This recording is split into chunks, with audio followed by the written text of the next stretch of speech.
Hello students, welcome to the YouTube session. So आज की class में हम लोग डिस्कस करेंगे चैप्टर कोऑर्डिनेशन कंपाउंड के PYQs of session JEE Mains 2024। So let's start. Question number 1 is in which one of the following metal carbonyls CO forms a bridge between metal atoms. तो metal atoms के बीच में CO जो carbonyl है वो bridge की तरह कौन से कंपाउंड में एक्ट कर रहा है वो हमको बताना है। तो एक एक करके सभी के स्ट्रक्चर्स बना लेते हैं। First is Mn2CO10। तो Mn में क्या होगा, मेटल मेटल बॉन्ड होगा और 5 CO ligand each metal atom के साथ लगे हुए होंगे।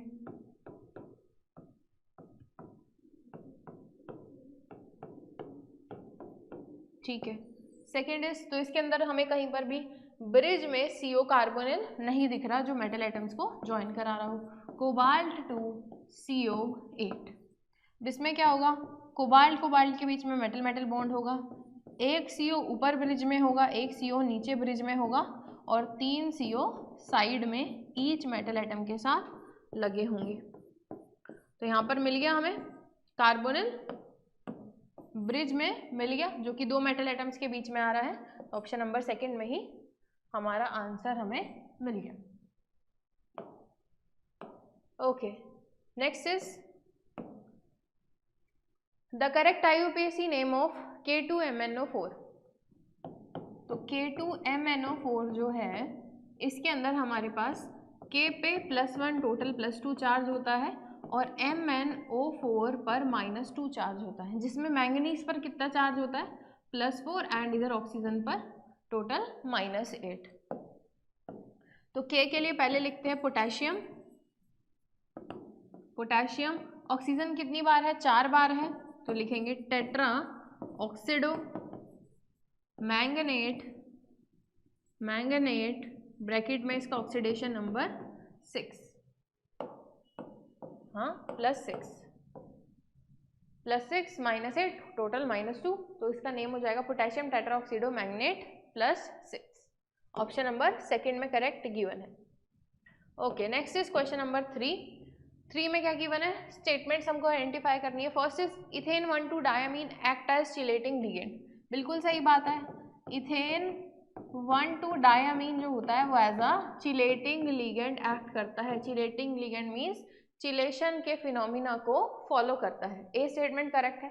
सेकंड कह रहा है metallic aluminium is produced by electrolysis of aluminium oxide in presence of cryolite. ये बात भी सही है। एल्यूमिनियम ऑक्साइड से हम क्या निकाल सकते हैं, एल्यूमिनियम निकाल सकते हैं क्रायोलाइट की प्रेजेंस में। ए भी दोनों करेक्ट है।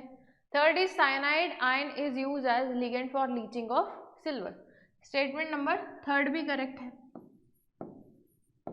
रिएक्शन लिख लेते हैं।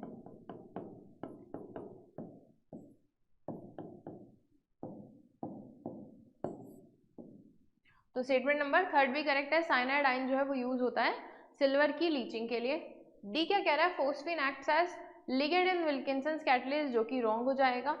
Is the stability constant of Ca2+ and Mg2+ are similar with EDTA complexes. तो अगेन डी एंड डी दोनों ही स्टेटमेंट क्या है, इनकरेक्ट है। So only A, B, C are correct. Okay, question number 4 is the coordination geometry around the manganese in decacarbonyl dimanganese। decacarbonyl यानी कि 10 बार तो carbonyl ligand है और डायमैंगनीज Mn2 है। Mn मैंगनीज 2 बार है, तो इसकी ज्योमेट्री क्या है, कोऑर्डिनेशन ज्योमेट्री हमको बतानी है। अभी जस्ट पीछे ही हमने इसका स्ट्रक्चर बनाया है, फिर से बना लेते हैं। मेटल मेटल बॉन्ड होगा, 5 कार्बोनिल ईच मेटल एटम पर लगे हुए होंगे।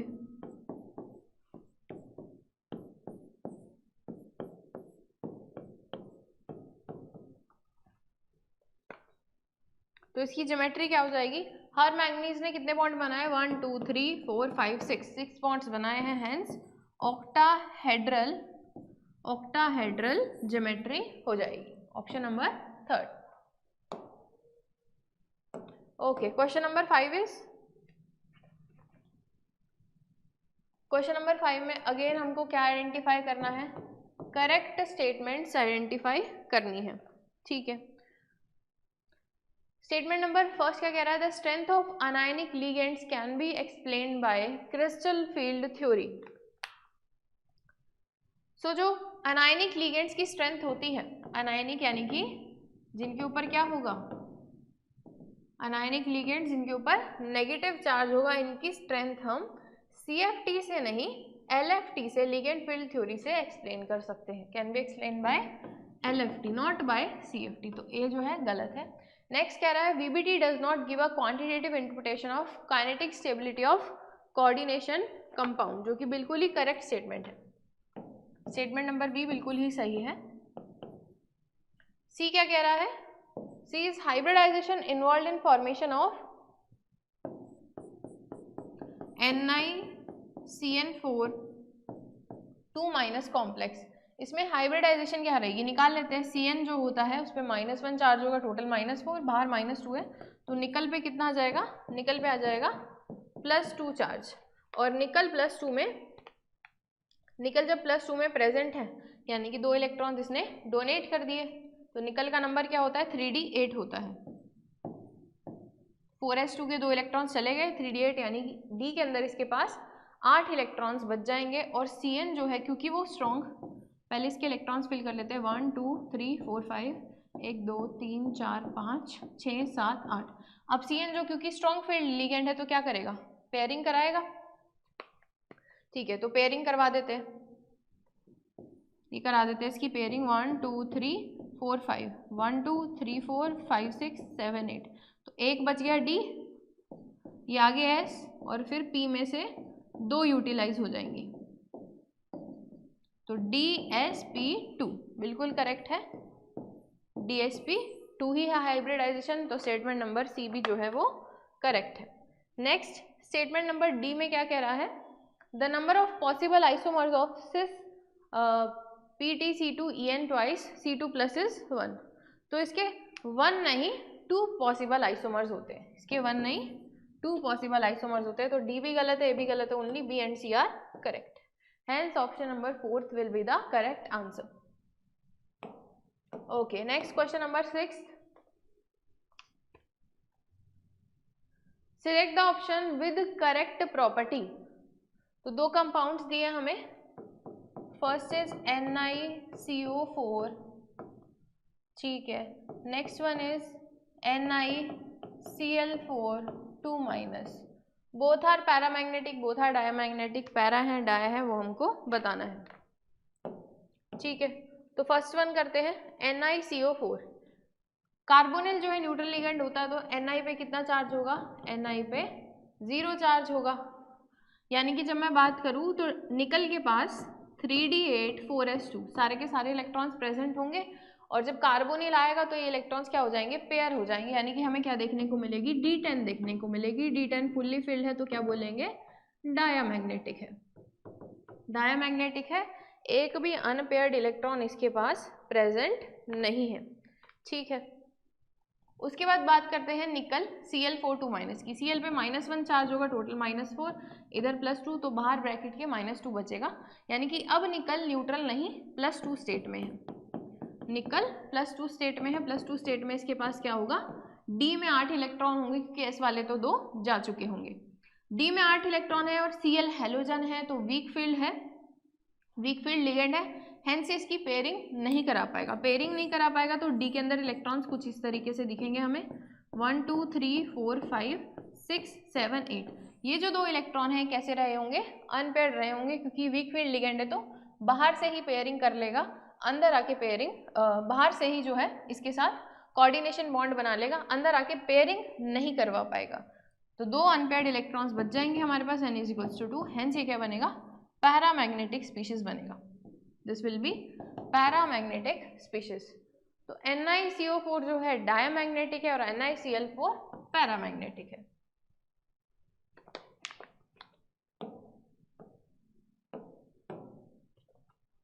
Okay, next is list 1 list 2। इन दोनों की इलेक्ट्रॉनिक कॉन्फ़िगरेशन हमको फिल करनी है। चलिए स्टार्ट करते हैं।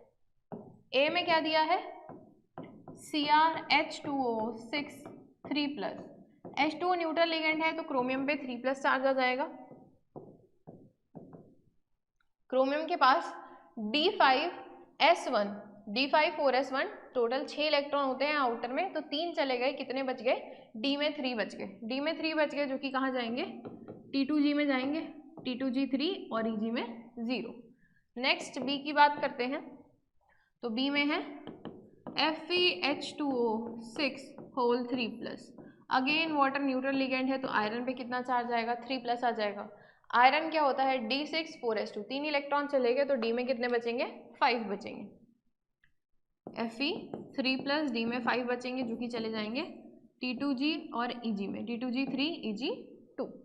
ठीक है, फिर आते हैं नेक्स्ट कंपाउंड पे Ni2+, निकल पे 2+ चार्ज आ जाएगा, निकल पे 2+ चार्ज आएगा, यानी कि D में कितने इलेक्ट्रॉन बचेंगे? 8 इलेक्ट्रॉन बचेंगे, तो ये डिवाइड हो जाएंगे T2G6 EG2। देन D में वेनेडियम पे 3+ चार्ज है, वेनेडियम के पास होते हैं आउटर में 3D3 4S2, 3 इलेक्ट्रॉन चलेंगे, D में 2 ही बचेंगे, तो यहाँ रह जाएगा T2G2 और EG में 0। ठीक है, तो करेक्ट मैच कर लेते हैं। A का 2, A का हो जाएगा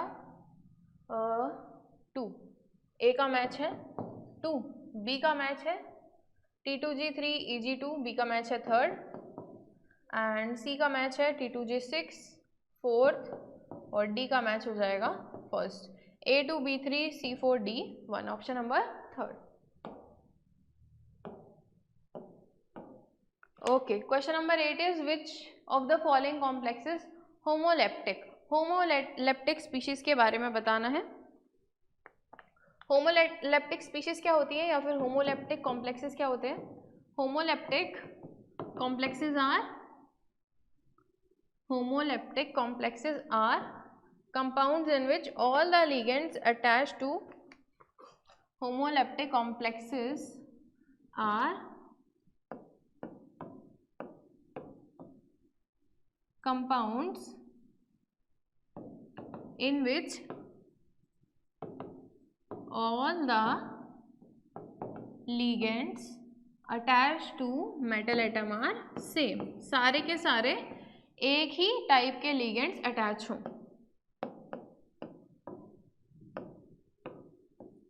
attached to metal atom are same। तो किसमें सेम है? NiCN4 में सेम है, साइनाइड CN, चारों के चारों लिगेंड सेम है। इसमें 2 वैरायटी है, इसमें भी 2 वैरायटी है, इसमें भी 2 वैरायटी है। सिर्फ 4th वन जो कंपाउंड है उसमें सिर्फ सिंगल टाइप का जो लिगेंड है वो कंबाइन कर रहा है किसके साथ? मेटल एटम के साथ। Okay, next is question number 9।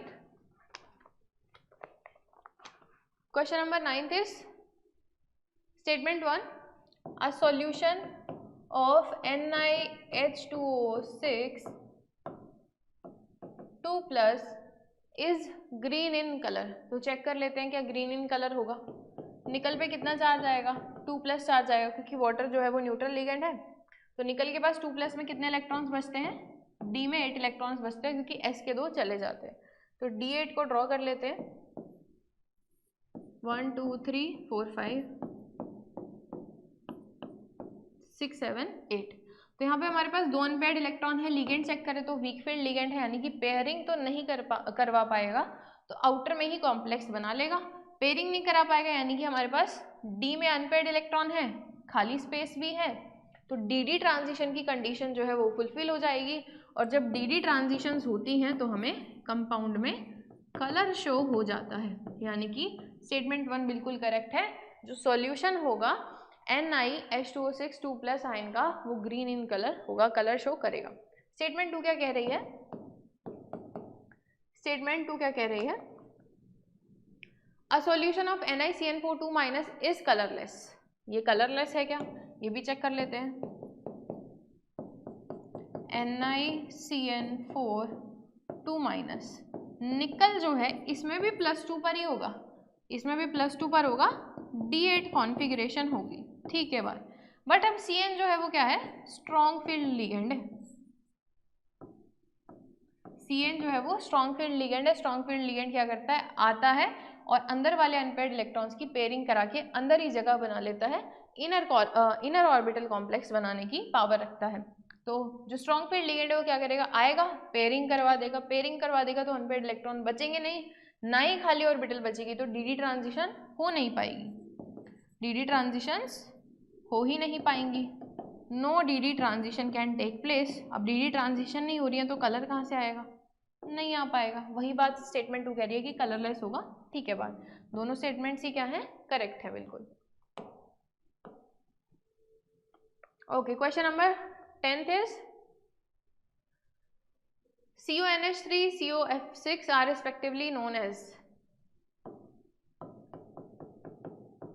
NH3 6 3+ and CuF6 3-। तो इधर भी कोबाल्ट पे +3 चार्ज होगा और इधर क्योंकि ये तो न्यूट्रल होता है तो इधर भी +3 चार्ज होगा। आर रिस्पेक्टिवली नोन एज, दोनों में स्पिन पेयर्ड होगी, इनर ऑर्बिटल होगा, स्पिन फ्री होगा, क्या होगा निकाल लेते हैं। तो कोबाल्ट जब +3 स्टेट में है, कोबाल्ट होता है 3d7 4s2, 3 इलेक्ट्रॉन्स इसमें से हमने भगा दिए तो क्या बचा, ये 3d6 बचा, ये बचा 3d6। अब 3d6 में पहले हम देख रहे हैं लिगेंड कौन सा है, फर्स्ट कंपाउंड में NH3 लिगेंड है। NH3 क्या है, स्ट्रॉन्ग फील्ड लिगेंड है तो पेयरिंग होगी। NH3 क्या है, स्ट्रॉन्ग फील्ड लिगेंड है तो क्या करेगा, पेयरिंग करा देगा। पेयरिंग करा देगा तो हम क्या बोल सकते हैं, स्पिन पेयर्ड कॉम्प्लेक्स बनेगा, स्पिन पेयर्ड कॉम्प्लेक्स बनेगा, स्पिन पेयर्ड कॉम्प्लेक्स बनेगा। ठीक है, दूसरा लिगेंड देख लेते हैं। दूसरे में हमारे पास फ्लोरीन लिगेंड है। फ्लोरीन क्या है, हेलोजन है। हेलोजन्स क्या होते हैं, वीक फील्ड लिगेंड होते हैं, यानी कि पेयरिंग नहीं करा पाएगा, no pairing will take place, या फिर हम बोल दें स्पिन फ्री, या फिर हम बोल दें स्पिन फ्री कॉम्प्लेक्स बनेगा। सो पहले वाले में स्पिन पेयर्ड है, दूसरे वाले में स्पिन फ्री है। ठीक है, spin paired and spin free.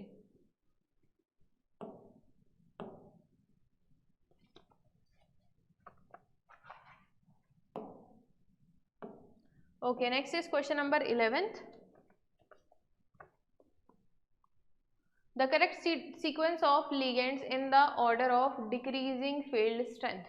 तो जब हम strong field ligands की बात करते हैं, strong field कौन होते हैं, group 14 and 15. weak field कौन होते हैं, weak field ligand कौन होते हैं, group 16 and group 17. तो 14 में से कौन आया है यहाँ पर, 14 में से आया है हमारे पास कार्बन, 15 में से कौन आया है, ऑक्सीजन आया है, सॉरी 15 में से नाइट्रोजन आया है और 16 में से ऑक्सीजन आया है, 17 में से आया है F, ऑक्सीजन के साथ साथ सल्फर भी आया है। तो हमको तो अपने ग्रुप वाइज ऑर्डर में चलना है। ग्रुप वाइज ऑर्डर में देखेंगे तो हम सबसे पहले आ जाएगा, सबसे पहले आना चाहिए ग्रुप 14 का एलिमेंट, यानी कि कार्बन का कंपाउंड आना चाहिए। इसमें O है, गलत होगा, कार्बन पीछे भेज दिया। इसमें N है और कार्बन पीछे भेज दिया, ये भी गलत हो जाएगा। ठीक है, इसमें 16 का आगे भेज दिया, ये भी गलत हो जाएगा। तो कार्बन सबसे आगे, फिर ग्रुप 16 का O, then halogen, then S। तो option number first will be the correct answer.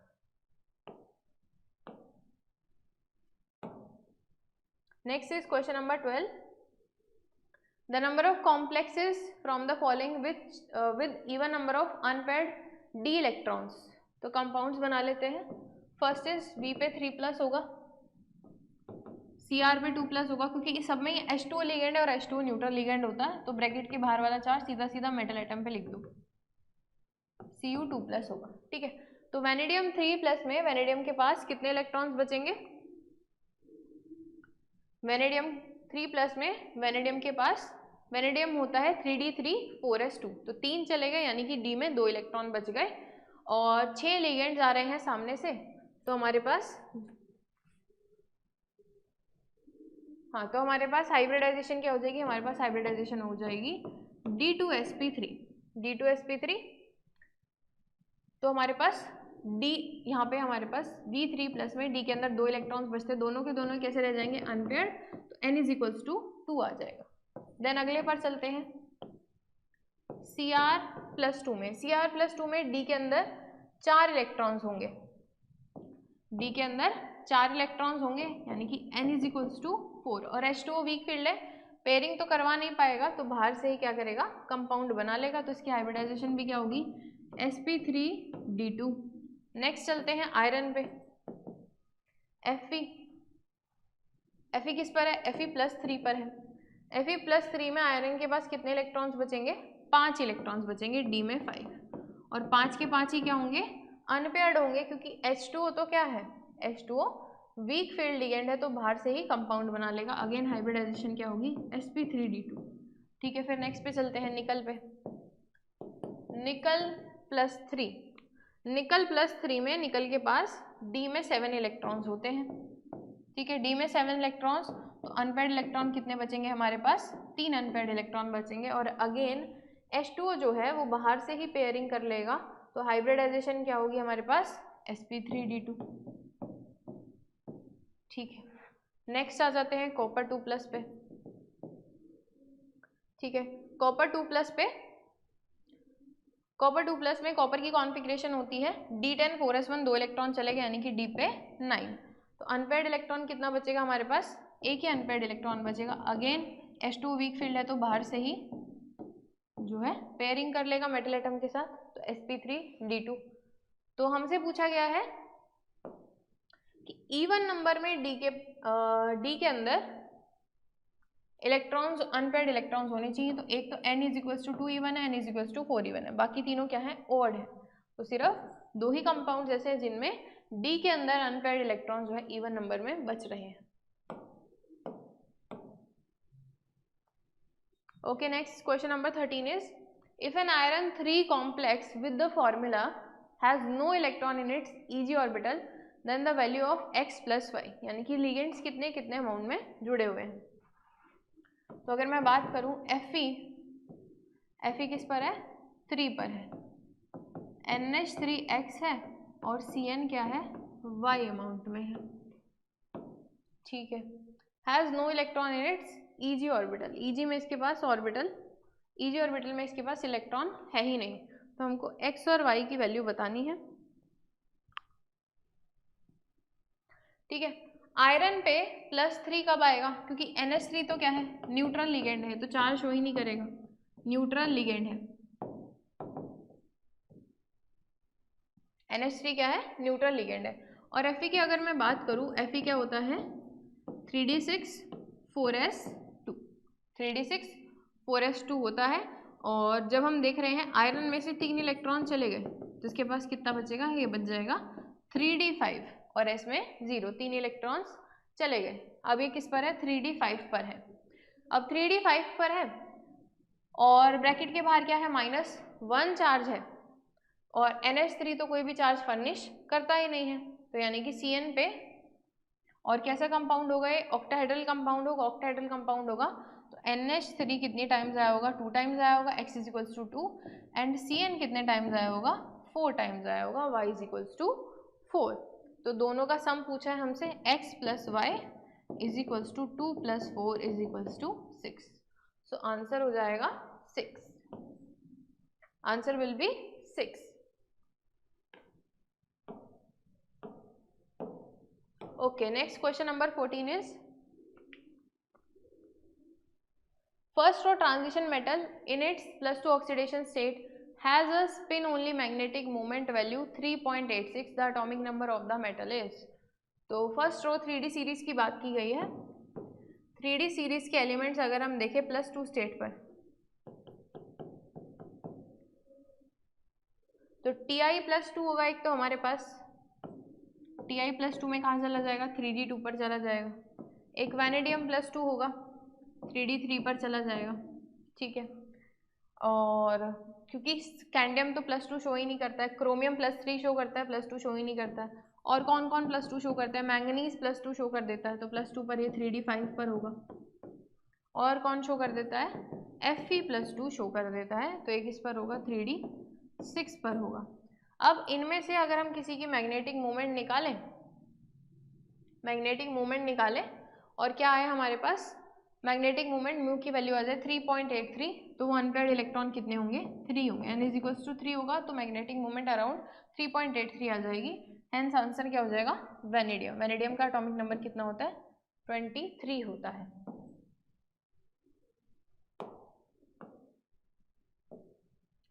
Next is question number 15।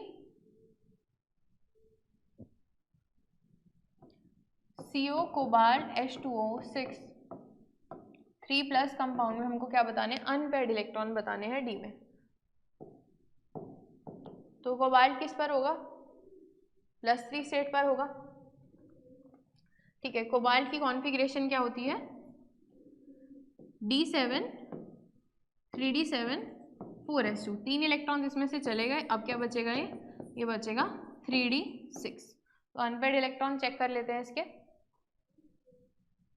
T2G level and EG level 1 2 3 4 5 6, और ऊपर कोई भी इलेक्ट्रॉन्स होंगे नहीं, यानी कि अनपेयर्ड इलेक्ट्रॉन इसमें बचा ही नहीं। No unpaired electrons, unpaired electron will be 0।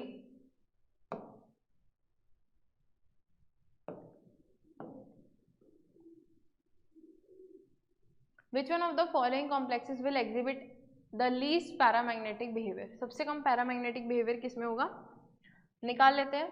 सबसे पहला कंपाउंड है CO H2O6 2+, जिसमें कोबाल्ट पे क्या होगा, 2+ होगा।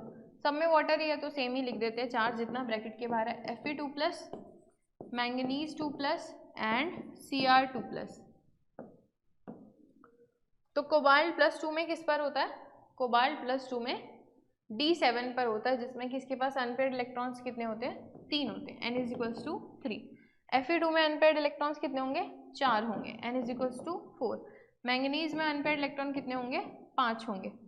एंड क्रोमियम में अनपेयर्ड इलेक्ट्रॉन्स कितने होंगे, 4 होंगे। अब इनके रिस्पेक्टिव म्यू निकाल लेते हैं, magnetic moment, that is √n+2 apply कर देंगे सारी जगह, तो म्यू आ जाएगा हमारे पास 3.87, म्यू आ जाएगा 4.89,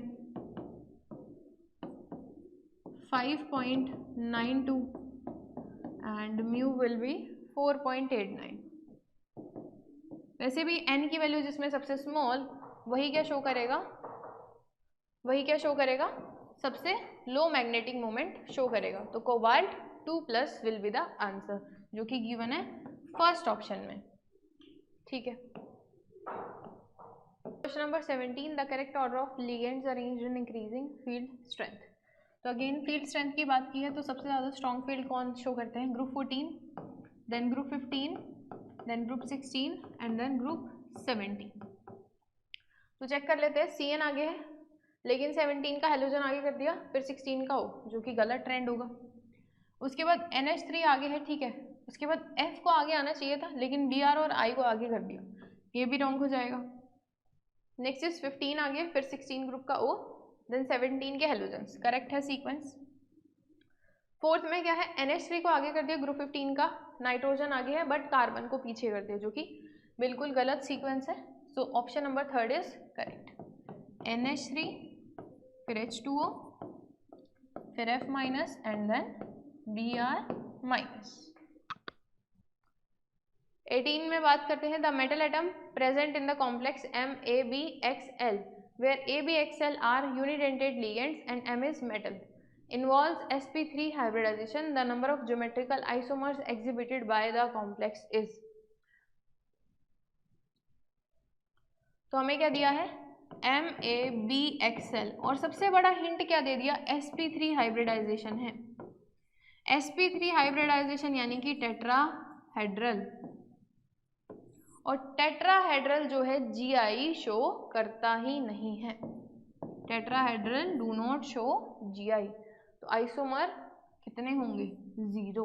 the number of geometrical isomers exhibited by complex will be 0 because tetrahedral complexes do not show geometrical isomerism।